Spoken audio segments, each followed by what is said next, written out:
Welcome back. You're watching France 24, and it's time for Media Watch France, our look at the stories topping the French media today. James Creedon is with me for more. Good evening. And we start with yet another controversy for Nicolas Sarkozy, who's still not officially a candidate, but in every other way, he is in the running now. Right. The campaign is going full steam. So he's going around the country, visiting various sites, essentially on the campaign trail, even if it's not officially that.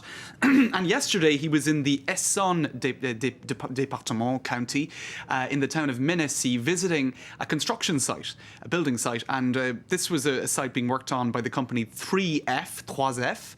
And essentially, they have a number of different sites around the département. So what it appears, according to the media here in France, this broke on, I think, Europe radio this morning, that other workers were imported from sites around the département to give this impression of a very impressive scene at this particular site in Mennecy for Nicolas Sarkozy.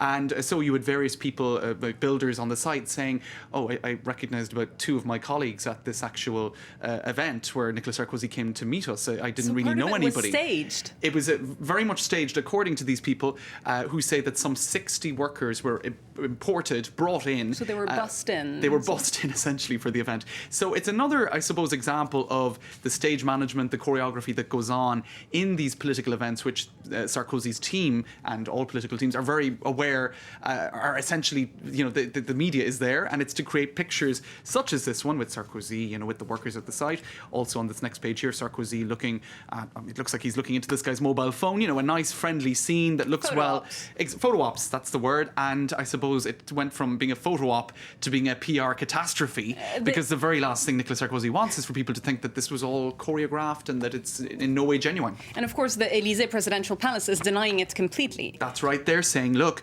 we wanted to give everyone who had any connection with this site, who had worked there in the past and might work there in the future, the opportunity to come along. This concerns the workers of this company, which does actually sound like a credible point in a way. But a lot of the media are saying, oh, look, this is another example of choreography. They're pulling out in Slate and elsewhere old examples of Nicolas Sarkozy when he visited a factory called Forestia in 2009. And the rumour at the time was, according to Belgian television, no one who was taller than 1.70 m was allowed in the photo. Because Nicolas Sarkozy is famously quite short. Right, average height, I suppose, and didn't want very tall men in the photo, or women for that matter. So there you go. That's politics for you. Just one more example, because it's nothing new in French politics. Apparently, François Mitterrand, according to these articles, which are now digging up all these examples, orchestrated a false attack on himself in 1959 at the Paris Observatory, the Observatoire de Paris, to show, his bravery faced with danger. I did not know that. You wouldn't get away with that these days. They'd be on your case pretty quickly. All over you. Another top story here in France is, of course, the cold snap. It's been freezing here in Paris. It's been even colder in other parts of Europe. Have you mentioned it this evening, Lana? Yes, we have. I have to say, it is one of our top stories. I'll admit it. So we have Lana, and let's roll the footage of all the other newscasters in France who've been talking about this in the last few days. The word cold is coming back again and again and again. So it's been an opportunity, actually, for some in the media to kind of ask, what is the fascination with the weather, or in particular cold weather? It concerns everyone. It concerns the public. It concerns every viewer. I think so, and especially when it's a very cold snap. But it has given, I suppose, psychologists and sociologists a chance to, extrapolate even more about these issues. And one who spoke to the newspaper 20 Minutes said, "Oh, it could be something to do with global warming. There's so much discussion of this at the moment that people are worried about it. So when there's another cold snap, they think it's an example of these trends, and it becomes big news." Right, but the thing is, before all of the talk of global warming, there was still weather, and there was still hot weather and cold weather, and people still spoke about it. So I'm not sure that explains it. Another theory, this is actually my theory, is it's the first thing people have in common. We both live in the same atmosphere. It's a way to bond. Right? There you go. And the sociologist also said that it's a consensual subject of conversation, usually, because you can't but agree that it's cold outside if it's cold outside. And it's also something that everyone is more or less competent on. It's cold. I looked out the window. I am the authority on this matter, and I can tell you it's cold, right? So it's something that everyone can agree on, and it's reassuring to talk about it. All right. Well, I think it's a good story, a traditional one, sure, and it brings you some great pictures. We've had these amazing pictures of snowed in Rome today. They're incredible. I suppose when it's as dramatic as it is at the moment, I think it merits being spoken about. It's not a few drops of rain. All right, so we can all agree on the weather, but not everyone is agreeing on this controversial campaign, a controversial advertising campaign for a new French film. That's right. Let's take a look, because I think it's a case of a picture speaking 1,000 words. This is it really does. Mr. What is, if I could get his name right, Jean Dujardin. He's the star of the moment in France. Right, he's nominated to the Oscars. That's it. Well, here's his next movie called Les Infidèles, or The Unfaithful. And yeah, it's a pretty kind of provocative photo. It's a poster campaign. You can see him there with a lady's legs in the air. I won't say any more. I suppose people can... It leaves little to the imagination. It leaves very little to the imagination. And the slogan for that is, I'm in a meeting. So the idea is that this is the excuse he's giving his wife. Let's take a look at one of the other, this is even more provocative, I think.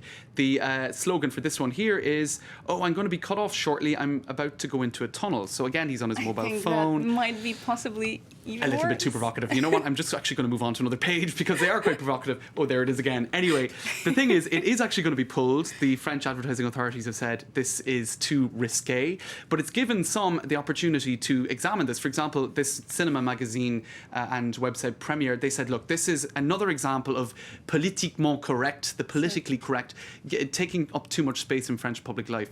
The whole notion of politically correct is in France is seen as a little bit pejorative, something imported from the US, and taking up too much space in the French moral code, where they like to be a little bit more, I suppose, badly behaved. I don't know, but other people are saying, look, this is another example of an advertising campaign which is provocative, so that it creates a certain buzz online and gets people talking at the movie. Sure. What are we doing right now? Publicity, We're talking about the movie, so it sort of worked. Another couple of examples. Coco avant Chanel. Now this is taking it really too far. The poster for that, a French movie, was banned in Hong Kong. Why? Because the actress was smoking a cigarette. So that's, I think, taking it a little bit too far. And the one last example, this is over in the US.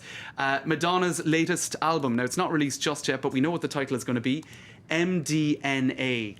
Now, that sounds suspiciously like a drug of a very similar name, MDMA, and seeing as this is a sort of a dancey type album, it's a sort of a dancey type drug, people are saying this is controversial, it's kind of encouraging people to take drugs. I mean, that's what you could say. Of course, the whole idea is that it creates a certain buzz and people talk about it. And Madonna has always been controversial, I suppose. That's right. I suppose she is more provocative, I suppose, than Jean Dujardin in any case, with legs in the air and all of that sort of lark.